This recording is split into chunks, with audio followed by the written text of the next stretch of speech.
BJP আর বাংলাদেশের আওয়ামী লীগ এদের মধ্যে সম্পর্কটা তো অনেক গভীর। গত 15 বছরে তো একদম নিঃশর্ত সমর্থন দিয়ে আওয়ামী লীগকে টিকিয়ে রেখেছিল এবং রাজনৈতিক চরিত্রের মধ্যেও বিজেপি আর আওয়ামী লীগের মধ্যে মিল আছে মারাত্মক ধরনের। যাকে তাকে পাকিস্তান পাঠিয়ে দিব, বাংলাদেশে পাঠিয়ে দিব, এই যে মানে জোর করে দেশ থেকে তাড়িয়ে দিব, এই ধরনের রাজনীতি বাংলাদেশে ধরুন আওয়ামী লীগের রাজনীতিতে এগুলো ছিল। ডক্টর শিববীর, আপনি যদি এই বিষয়টা নিয়ে বলেন যে এই পশ্চিমবঙ্গে বিজেপি সরকার গঠন করলে শেখ হাসিনার বীরের বেশে দেশে ফেরার সম্ভাবনা আপনি দেখেন কিনা? ধন্যবাদ। কারণ এই মন্তব্যটাও অনেকবারই আমরা শুনেছি। ধন্যবাদ আপনাকে, আমার সমালোচকদেরকেও ধন্যবাদ। দেখেন, বিজেপি আর বাংলাদেশের আওয়ামী লীগ এদের মধ্যে সম্পর্কটা তো অনেক গভীর। গত 15 বছরে তো একদম নিঃশর্ত সমর্থন দিয়ে আওয়ামী লীগকে টিকিয়ে রেখেছিল এবং রাজনৈতিক চরিত্রের মধ্যেও বিজেপি আর আওয়ামী লীগের মধ্যে মিল আছে মারাত্মক ধরনের। যেমন আপনার যে আপনি শুভেন্দুর কথা যেটা বলছেন যে শাহজালাল ইউনিভার্সিটি, শাহজালাল এয়ারপোর্টে পাঠিয়ে দিবে, তারপর সেখান থেকে কীভাবে সেলুট দিয়ে আমাদেরকে গ্রহণ করে নিতে হবে, সেগুলো সে কীভাবে আমরা রেসপেক্ট করবো সেগুলো সে বলে দিচ্ছে। তাদের স্বার্থটা তারা দেখেন বাংলাদেশি খুঁজে খুঁজে ইন্ডিয়া থেকে বাংলাদেশে পুশ করতে চায়, আসাম থেকেও করছে, পশ্চিমবঙ্গেও তারা বলছে বাংলাদেশি অনুপ্রবেশকারীরা গিয়ে সেখানে ভরে গেছে, তাদেরকে তারা বাংলাদেশে পুশব্যাক করতে চায়। কিন্তু আওয়ামী লীগকে আবার খুব সচেতনে ওখানে মেহমানদারি করতে চায়।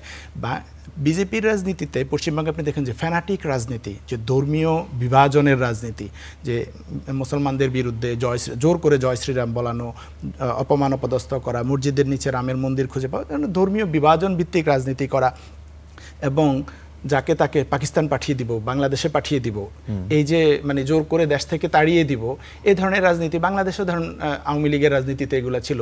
কাউকে পাকিস্তান চলে যা, বাংলাদেশে তোমার ঠিকানা নাই, তুমি পাকিস্তানে চলে যাবা, এই ধরনের রাজনীতিতে র্যাটোরিক ইউজ করা, যে আরেক দেশে পাঠিয়ে দিব এবং বিভাজন তৈরি করে রাখা নানানভাবে।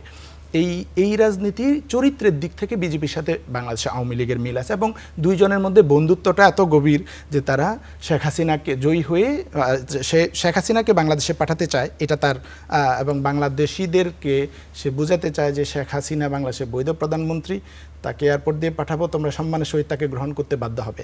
তো এইটা তার পলিটিক্যাল রেটরিক, তার বন্ধুত্বের প্রমাণ সে দিচ্ছে।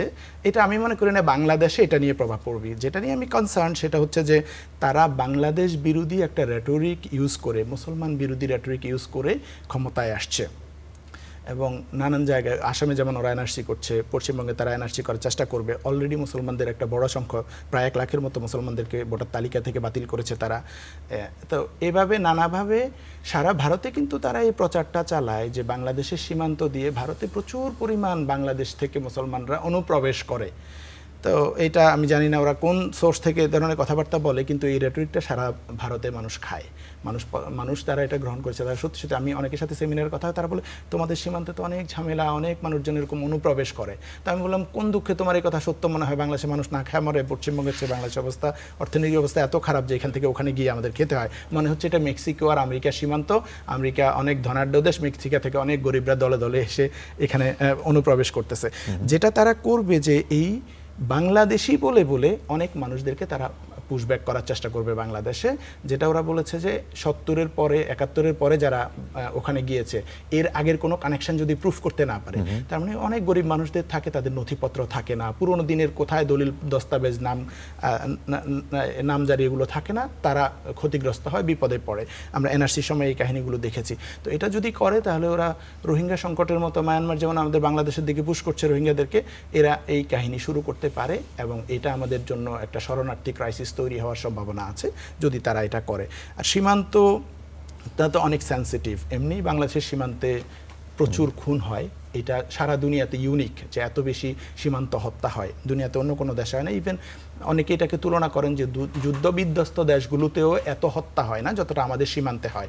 তো বিজেপি যেহেতু বাংলাদেশে থেকে মুসলমানরা অনুপ্রবেশ করে বলে এ ধরনের রেটরিক ইউজ করে, তো আমার কাছে মনে হয় সীমান্তে হত্যা বেড়ে যাওয়ার একটা সম্ভাবনা আছে। এটার ব্যাপারে বাংলাদেশ থেকে আমি মনে করি আমাদের প্রিকশন নেওয়া উচিত যে সীমান্তে নিরাপত্তা আমরা কিভাবে বৃদ্ধি করব, সীমান্তে হত্যা করা বা এ ধরনের ঘটনাগুলো ঠেকানোর জন্য। তো এছাড়া আমি মনে করি না মেজর কোনো ইস্যুজ হবে, কারণ বাংলাদেশের সম্পর্ক তো আর পশ্চিমবঙ্গ সরকারের সাথে হবে না, বাংলাদেশের সম্পর্ক হচ্ছে কেন্দ্রীয় সরকারের সাথে। তো পশ্চিমবঙ্গের মুখ্যমন্ত্রী কে হলো কে গেল এটা দিয়ে খুব বেশি যে আমাদের কিছু যাবে আসবে তা না, কিন্তু প্রতিবেশী হিসাবে ডেফিনেটলি ওখানে যদি মুসলমানদের উপরে এরকম নির্যাতন করা হয়, বাঙালি মুসলমান বলে তাকে বাংলাদেশি সাব্যস্ত করে নির্যাতন করা হয়, এটা আমাদের সাথে ডেফিনেটলি কানেক্টেড। আচ্ছা